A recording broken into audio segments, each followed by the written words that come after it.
Hello friends, in my previous videos I have already discussed the case of Sri Lanka and Belgium, and we have done the comparison also which model is better, majoritarianism of Sri Lanka or accommodation model of Belgium, which is better form of arrangement.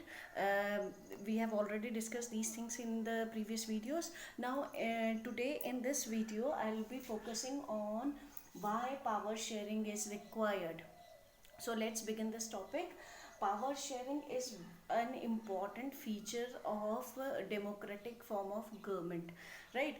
And this we have understood that it is essential uh, if the country is composed of different communities, right?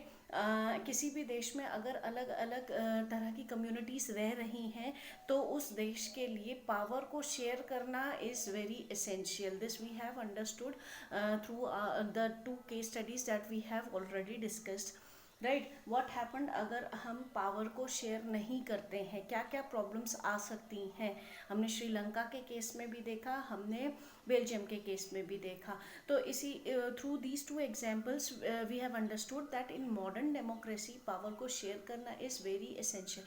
Now power sharing को और क्यों करना चाहिए, democracy में क्यों करना चाहिए power को शेयर, ये हम इसमें डिस्कस करेंगे. Why power sharing is required. Now two important reasons are there, moral reasons and prudential reasons. Will discuss these two reasons. To start with, I will be discussing moral reasons later. Firstly, I will be focusing more on prudential reason. Now this term prudential means whenever we do anything which has a benefit. जब हम किसी भी चीज़ को करते हैं तो हमें उससे क्या फ़ायदा होता है. जब हम प्रॉफिट मोटिव से कोई काम करते हैं, whenever we do anything which brings profit to us, right, जिससे हमें फ़ायदा हो, गेन हो, उसको हम प्रूडेंशियल बोलते हैं. तो अगर हम पावर को शेयर करते हैं तो उससे हमें क्या प्रॉफिट हो सकता है. Let's discuss these prudential reasons. What benefit we can get if we are sharing power in a nation. Now we can avoid clashes, conflicts, civil war situation in a nation. अगर हम power को बराबर बांट दें, हम हर community को equal chance दें to be part of government, कि गवर्नमेंट का हिस्सा बनने का उनको बराबर मौका मिले, तो हम उनके बीच के जो झगड़े हैं, जो कॉन्फ्लिक्ट्स हैं, जो आगे बढ़कर सिविल वॉर का रूप ले लेते हैं, इस तरह की चीज़ों को अवॉइड कर सकते हैं, इन कॉन्फ्लिक्ट्स को अवॉइड कर सकते हैं. Then by avoiding these conflicts we can establish peace. हम सोसाइटी में पीस स्टैब्लिश कर सकते हैं, शांतिपूर्वक तरीके से हर कम्युनिटी रह सकती है ना.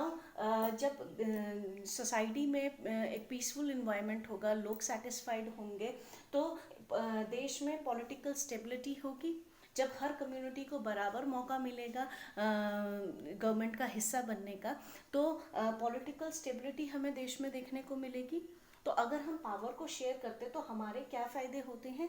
We can avoid clashes, conflicts and civil war situation. We can establish peace and all these things can lead to political stability in a nation. तो ये तो हमारे फ़ायदे की बात हो गई, ये प्रूडेंशियल रीजंस हो गए पावर को शेयर करने के. Now will be discussing the moral reasons. Moral reasons क्या क्या हैं. अगर हम पावर को शेयर करते हैं तो हम किस तरह से डेमोक्रेसी को प्रमोट करेंगे. मॉरली अगर हम पावर को शेयर करते हैं तो इट इज़ सपोर्टिंग इक्वालिटी. जब हम सब कम्युनिटीज़ को बराबर ट्रीट कर रहे हैं, उन्हें बराबर राइट्स दे रहे हैं to be part of government, उन्हें गवर्नमेंट या पावर में आने का बराबर मौका मिल रहा है, तो हम कहीं ना कहीं इक्वालिटी को फेवर कर रहे हैं, हम इक्वालिटी को इस्टेब्लिश कर रहे हैं सोसाइटी में. Equality is a main feature of democracy. Democracy में इक्वालिटी को जब तक इक्वालिटी नहीं होगी तब तक डेमोक्रेसी नहीं होगी. तो इक्वालिटी को प्रमोट करना यानी डेमोक्रेसी को सपोर्ट करना. तो it is morally by doing power sharing we are promoting democracy. Equality and power sharing is an essential feature of democracy. It is supporting the spirit of democracy, right? Because no democracy exists without equality. So morally we are supporting democracy. So हम prudential reasons और moral reasons की वजह से अगर हम देखें, अगर हम किसी देश में पावर को शेयर करते हैं तो हम अपने लिए एक बेहतर गवर्नमेंट या एक बेहतर इन्वायरमेंट सोसाइटी तैयार करते हैं. So this is all about power sharing. This is a very very very important topic from exam point of view. In exam, prudential reasons can be asked or moral reasons can be asked. So please go through these points again and again, and keep on recapitulating these points. Please like, share and review and subscribe my channel. Thank you.